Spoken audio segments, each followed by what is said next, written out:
Թեհրանում նորից բարձրացել է բողոքի ալիքը, երբ փողոց են դուրս եկել եւ իշխանությանը սատարող եւ ընդդիմադիր ուժերը։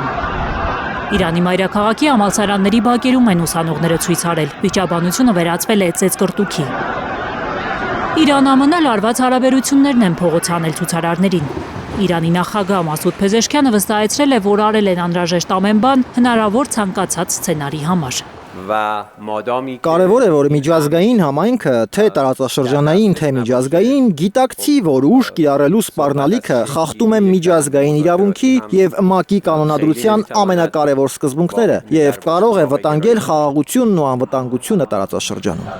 ԱՄՆ վարչակազմի ներսում Իրանին հարվածելու միաձայն որոշում չկա, գրել է Reuters-ը հողում անելով Սպիտակ տան մի բարձրաստիճան պաշտոնյայի։ Իրան-ԱՄՆ բանակցությունների երրորդ ռաունդը հավանաբար կկայանա փետրվարի 26-ին Ժնևում։ Արտգործնախարար Աբբաս Արաղչին հայտարարել է, որ փորձում են մշակել համաձայնագրի տեքստն այնպես, որպեսզի այնտեղ արտացոլվեն երկու կողմերի մտահոգություններն ու շահերը։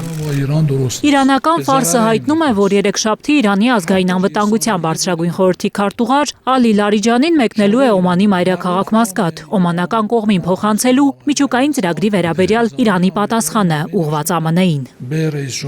Նախագահ Փեզեշքյանը հայտարարել է, որ բանակցությունների երկրորդ ռաունդի ընթացքում գործնական առաջարկներ են արել երկու կողմերն էլ։ Միջուկային ծրագրի շուրջ տարաձայնությունների կարգավորման վերաբերյալ կան հուսադրող ազդակներ, ասել է Փեզեշքյանը։ Սպասվող բանակցությունների ֆոնին ամերիկյան Ջերալդ ավիակիրը, որ հայտնի է որպես երբևէ կառուցված ամենամեծ ռազմանավ, Կարիբյան ծովից հասել է Հյուսիսային Աֆրիկայի ափերի մոտ։